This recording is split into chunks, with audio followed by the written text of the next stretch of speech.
The deep ball, Steve, was that a product of Cal playing so much man, or was that something you tried to do no matter who you're going to play Well, it was a bit of a product of that. You know, we were calling those shots based on some of the defenses that we were getting. Is that me talking in the background? Sorry. God, that is annoying. Sorry. But anyhow, it is, I think that we like throwing the ball down the field. And obviously, that when we're at our best is when we can take those shots down the field to make the defense defend the entire field, whether that's horizontally or vertically. And we got Jadon in some favorable matchups, man-to-man on the safety, and Keith really did a good job of giving him a chance and laying the ball and letting him run underneath it. Do you have an idea for Kasen Williams? Yeah, it's not good. We know there's a break-in, a dislocation in his foot, so he's going to be out quite some time. You know, and obviously our thoughts and prayers are with Kasen. He's a great kid. He's already at home. I know the guys are all headed over there to see him. Was Keith at all close to not playing? Well, on Wednesday, sure he was, because he hadn't practiced. And when he came out Thursday and threw the ball the way he did on Thursday, I felt great about him playing in the game. And that's what we were going with. I felt for Siler some because he had a really good week of practice. And, that's part of the position. And you keep working, and when your number's called, you're ready to go. And to Siler's credit, he prepared really well, and he'll continue to prepare well. And when his number's called, he'll step in and do great. Steve, as an ex-quarterback, Keith just talked about the throw Kasen got hurt on. And you could tell he almost kind of felt like it was his fault because the ball was underthrown. How do you kind of handle that? You can't. The game of football, all the hard hits, all the big hits that happen in football, a play like that is a play that's probably going to end Kasen's season this year. And you can't play that. You can't think that way as a player and feel like, what I could have, should have, would have. I think we all feel bad because Kasen's a great kid, and he works really hard. He comes with a great attitude every day. He's one of the leaders on this team.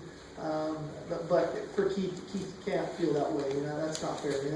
Stuff like that, unfortunately, happens in our game, and it's part of it. And we'll take care of him physically and mentally and get him back, and he'll be a great player for us in the future. What can you say about the offensive line, their improvement tonight? I thought they really showed up tonight. Those two defensive tackles for Cal are big guys, Coleman and Walla. And we knew that there'll be a tall order for our guards, especially with Dexter being out again.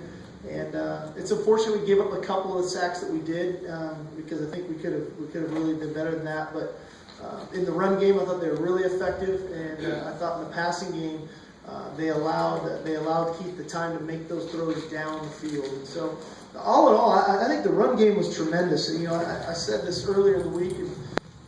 We do quite a bit of our running game is behind the tight end position, whether it's with the two tight sets with Perkins and Austin, or with just Austin. And a lot of our runs tonight were to the perimeter at those spots. And so I don't think sometimes those guys get enough credit. We always talk about the O-line, but I think our tight ends get enough credit that way as well. Josh Shirley tonight? Yeah, he had a calf strain. You talk a little bit about Bishop.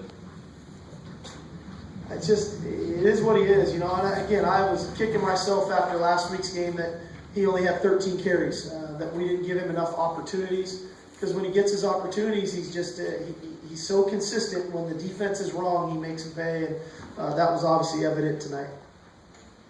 Did you at all think about or know about him being close to a record?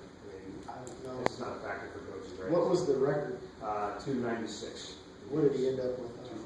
241. No, at that point, I respect the game. It's just about the game and doing it the right way. I was a little upset we threw the deep ball there on third down. The side was in. It was a miscommunication. So, I don't like playing the game that way. If the records happen, they happen, but it's not about trying to get them. Sorry, in the return game with the punt returns, was it just your thought to try to rotate some of those guys in, or were you looking for? No, Marvin's been doing a really good job back there of getting opportunities, and we just felt like Ross, we knew we were going to get some kick returns with him. We're still working on fielding some of the shorter punts and having the confidence to go get it. I know he's capable of it, but it's different when there's 11 guys running down trying to come hit you. So we went with Marvin. Marvin was really effective in the punt return game. I think Ross is really coming in the kick return game. Obviously, he had the touchdown called back, but he's close, and he's getting more and more comfortable. what's happening in our return game right now is what I thought it could be when we were in training camp, and so we're excited about where we're headed here in the final portion of the season from a return game standpoint. You feel good just kind of letting Travis take the duties for everything the rest of the way? Well, yeah, I mean, I think that's probably going to occur. We got to get Cameron Van Winkle healthy, first of all, and he wasn't even available to us tonight.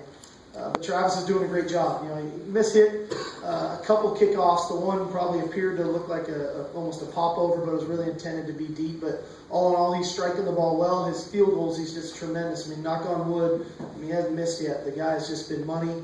And then in the punt game, I don't know how many punts he's pinning guys inside the 20. He just continues to do it. Coach, did you get a chance to address the James family at all today? I met with Carol on the field right before they went out, so I had a chance to get with her, and I can only imagine the emotions that were going through her mind. But I'm glad we were able to honor them, and I thought it was great of our fans to give her a standing ovation when she went out for the coin toss. So it'll be an emotional day tomorrow, I'm sure. But it was great that we were able to play the way we were able to play tonight with Coach James watching. All right.